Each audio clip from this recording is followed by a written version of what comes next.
Semangat pagi, salam sehat untuk kita semua. Pagi ini saya hadir di Kelurahan Merdeka untuk mengikuti sosialisasi Kang Empos. Kita simak yuk.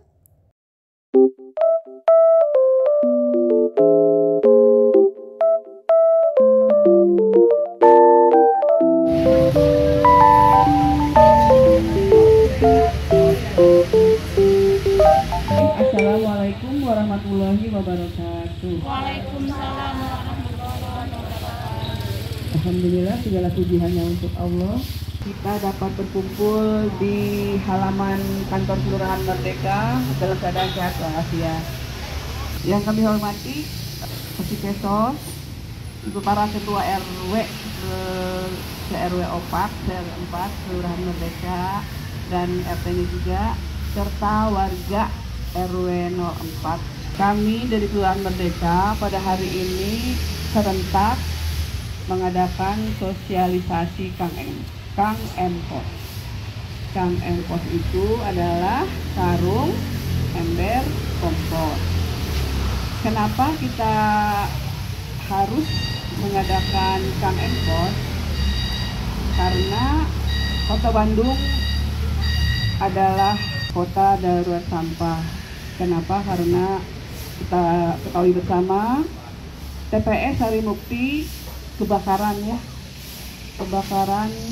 jadi tidak bisa menampung normal lagi jumlah sampah yang penduduk Kota Bandung dan sekitarnya untuk buang sampah di TPS Harimukti. Jadi solusinya dari pemerintah Kota Bandung adalah salah satunya Kang Empos ini. Jadi mohon kami dari pemerintahan Kota Bandung untuk warga khususnya sekarang di RW 4 bisa memilah sampah mulai hari ini. Jadi minta tolong dan mohon kepada seluruh warga bisa memilah sampah di rumahnya masing-masing. Selanjutnya, sampah itu kan ada tiga sebenarnya ya, anorganik, organik, dan residu. Jadi sementara ini TPS kita hanya bisa menerima sampah residu. Oleh karena itu, wayahna harus semuanya bisa memulai menggunakan Kang Empos, atau kalau di rumahnya ada loveda boleh loveda juga. Cara penggunaan Kang Empos, pertama-tama terus dibuka, masukkan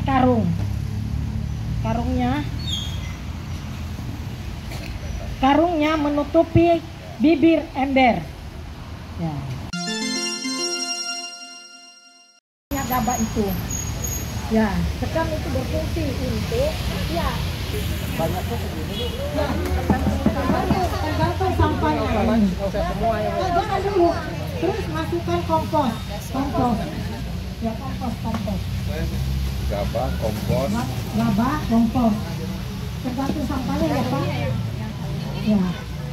sampah sayuran, Sampah organik yang sayuran, tulang-tulang apa? Ayam. Kalau tulang sapi nggak bisa masuk ke sini ya? Kalau Ageng tulang tuh. sapi jangan. Ya, masukin kompos. kompos, pupuk. Terus diratain ya, diaduk. Ya, sesudah itu masukin ini sampah ya. Sampah sayuran. Sampah sayuran. Ya. Sampah sayuran itu sesudah dimasukkan. Ya. Ya, terus masukin tanah. Ya, tanah ini banyak dijual di Lembang. tanah Cibenying. Tanah Lembang ini harus tanah sampai Lembang. menutupi sampah tanah ini, sampai menutupi sampah. Ya.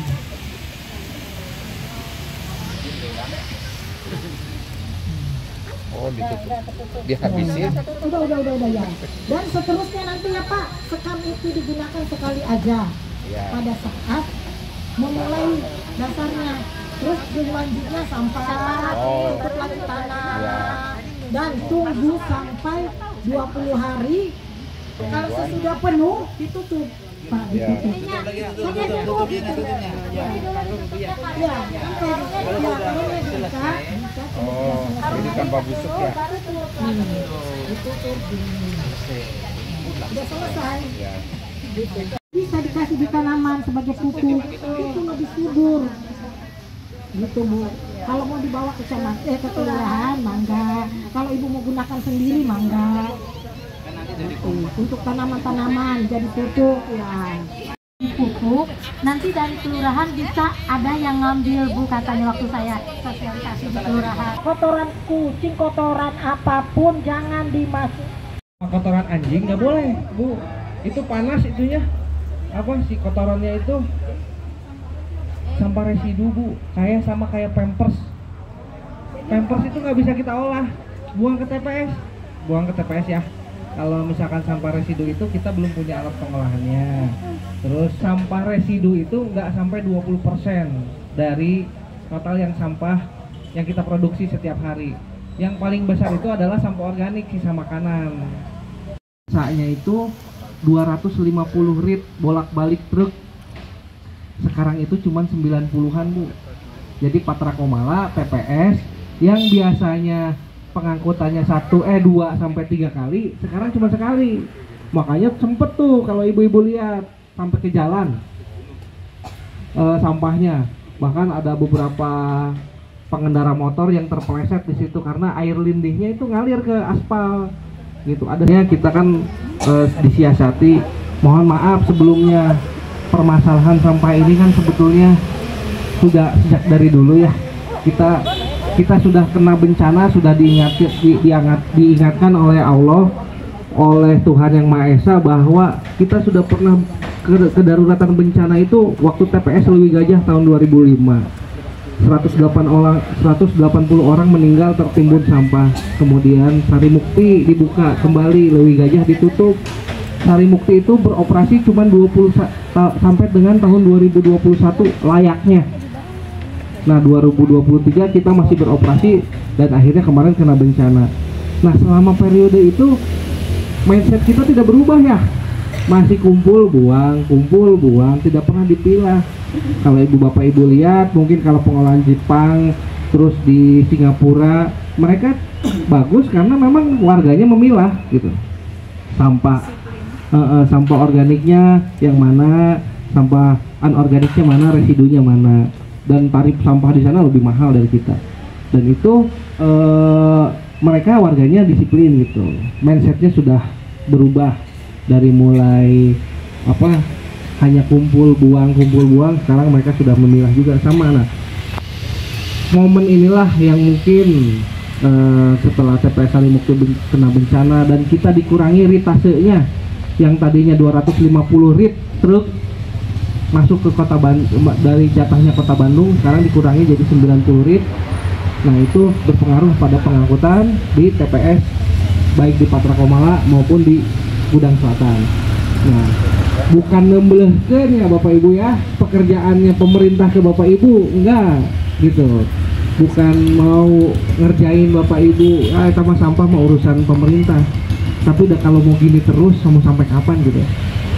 Bandung yang maunya bersih, nyaman, tempat pariwisata, kalau kotor, sampah banyak di jalan, numpuk, sempat kemarin beberapa yang buang di jalan, sekarang mau masuk musim hujan, kemudian sampahnya terbawa arus air, masuk ke got, ya banjir, gitu. Siapa yang mau datang lagi ke Bandung kalau Bandung jadi lautan sampah?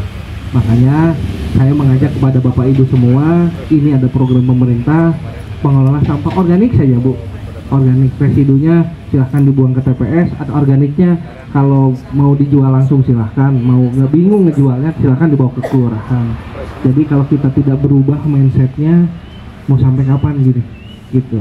Mau dibuka berapa kali pun TPS Sari Mukti ditutup, kemudian kita cari lahan lagi untuk buang sampah, terus aja gitu. Itu nggak akan selesai. Makanya di sini pemerintah ingin mengajak Bapak Ibu semua untuk merubah mindset kita yang tadinya cuma kumpul buang, sekarang kita dari sekarang kita pilah sampah organik, sampah yang Bapak Ibu hasilkan dari sisa makanan bisa dihabiskan sendiri di rumah gitu, bisa dijadikan kompos. Jadi sisa makananmu tanggung jawabmu sekarang.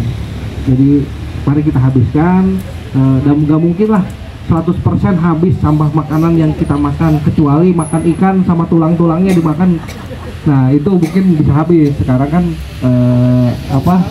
pasti ada sisa, menyisakan makanan itu. Itu penghancur sampah yang menggunakan dibakar tapi dengan suhu lebih dari 1000 derajat, jadi tidak menghasilkan asap gitu. Nah itu ada pengolahan sampah seperti itu untuk sampah residu gitu. Nanti yang sampah yang tidak bisa diolah sama kita kasihkan ke TPS.